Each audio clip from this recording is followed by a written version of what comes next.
Hello बच्चों, आज हम ग्रेविटेशनल चैप्टर के बैक एक्सरसाइज स्टार्ट करने जा रहे हैं।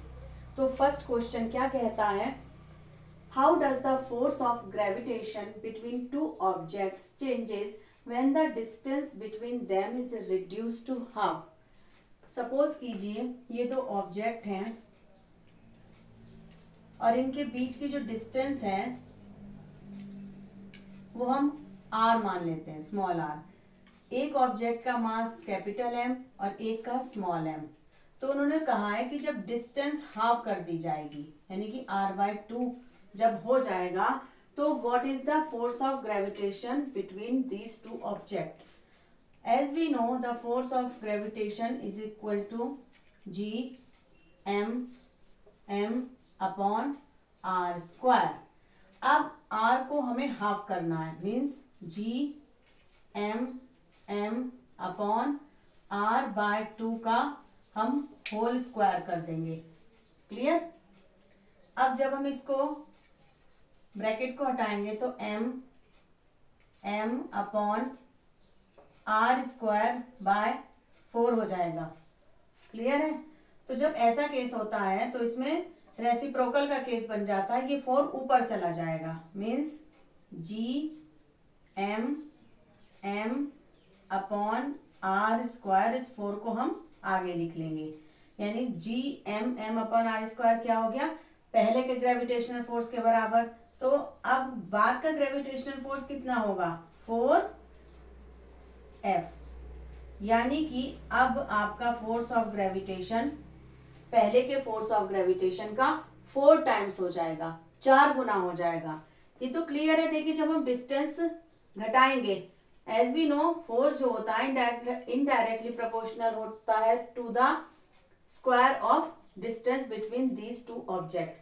तो हम जब डिस्टेंस घटाएंगे तो फोर्स ऑफ अट्रैक्शन बढ़ जाएगा, यानी कि अब फोर्स ऑफ अट्रैक्शन पहले के फोर्स ऑफ अट्रैक्शन का 4 गुना हो जाएगा। क्लियर।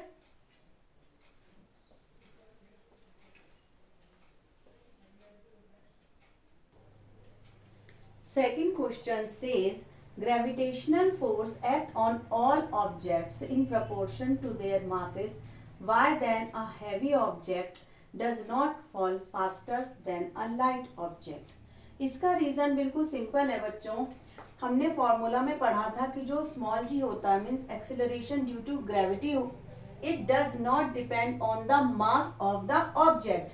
ये आपने फॉर्मूला देखा था। इसमें जो एक्सीलरेशन ड्यू टू ग्रेविटी है ये मास ऑफ द अर्थ पर डिपेंड करता है, उसके डायरेक्टली प्रोपोर्शनल होता है, not depend on the mass of the object. This is the reason heavy object don't fall faster than light objects because all objects fall with a constant acceleration called acceleration due to gravity in the absence of air resistance.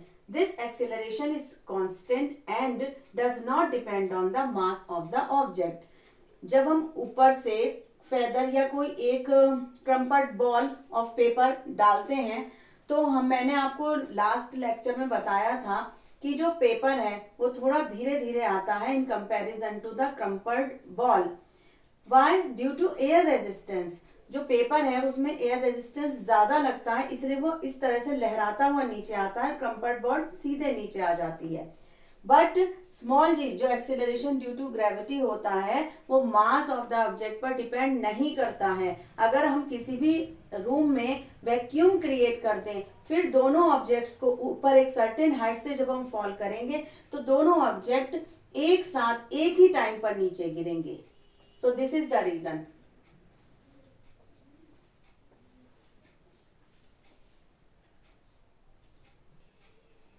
Question number 3 says, what is the magnitude of the gravitational force between the earth and a 1 kg object on its surface?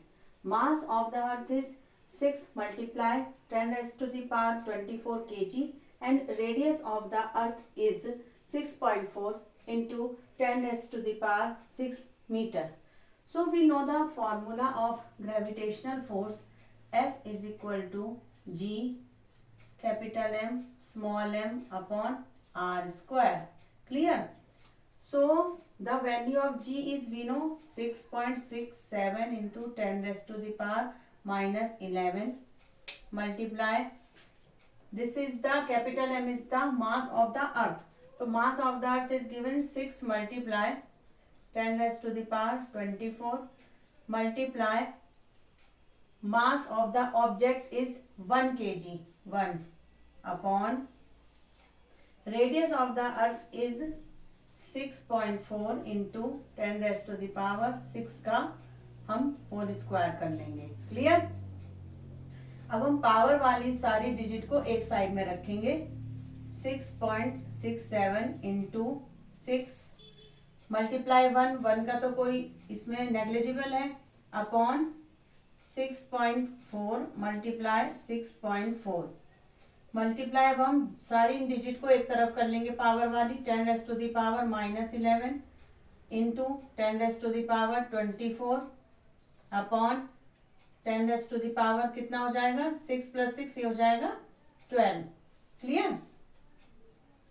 अब 6.67 की जब हम 6 से multiply करेंगे तो हमारा आएगा 42 2 4 carry 6 6 जा 36 प्लस 4 40 का 0 4 कैरी 6 6 जा 36 plus 4 40.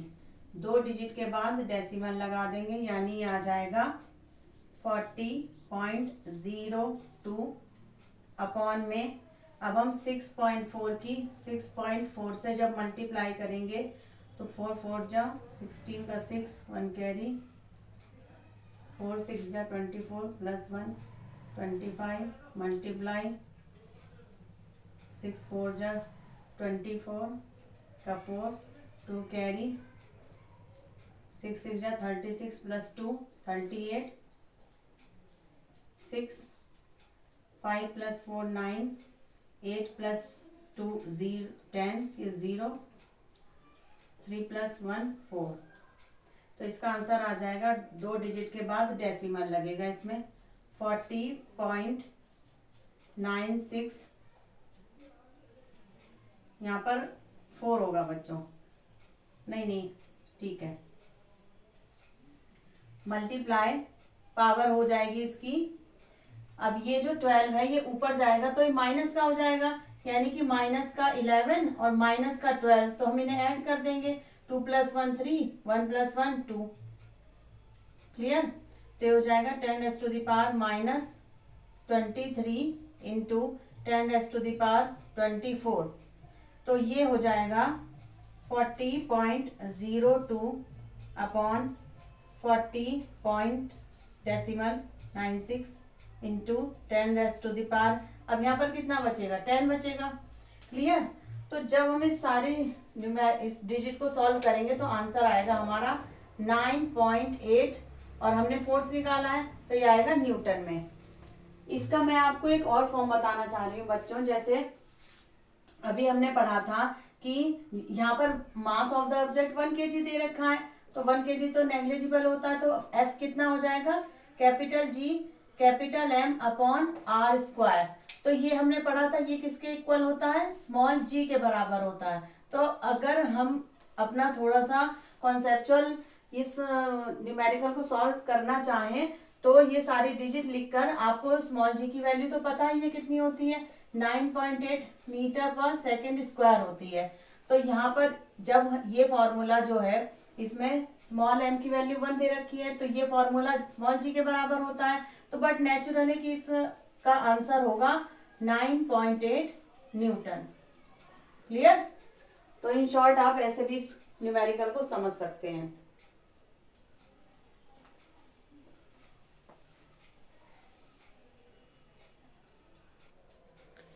Question number 4 says the earth and the moon are attracted to each other by gravitational force.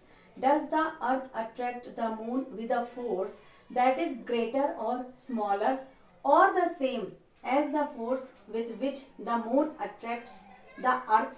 Why? तो बच्चों क्वेश्चन ये कह रहा है कि 2 ऑब्जेक्ट हैं मून और अर्थ. तो जितना force of gravitation earth moon पर लगाती है क्या उतना ही force of gravitation moon earth पर लगाता है. तो इसका आंसर होता है यस, दोनों का फोर्स ऑफ ग्रेविटेशन सेम होता है बट वो अपोजिट डायरेक्शन में होता है। तो answer is the earth attracts the moon with a force the same as the force with which the moon attracts the earth. However, these forces are in opposite directions. By the universal law of gravitation, we know the formula is F is equal to G capital M multiply small m upon D square. Means दोनों एक दूसरे पर same gravitational force या force of attraction लगाएंगे but these forces are in opposite direction. Clear?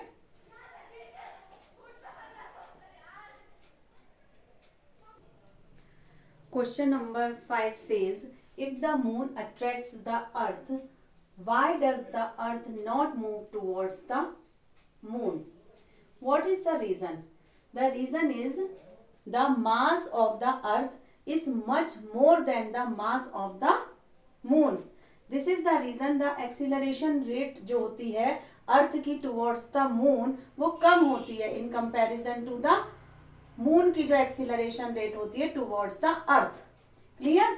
The earth and the moon experience equal gravitational force from each other.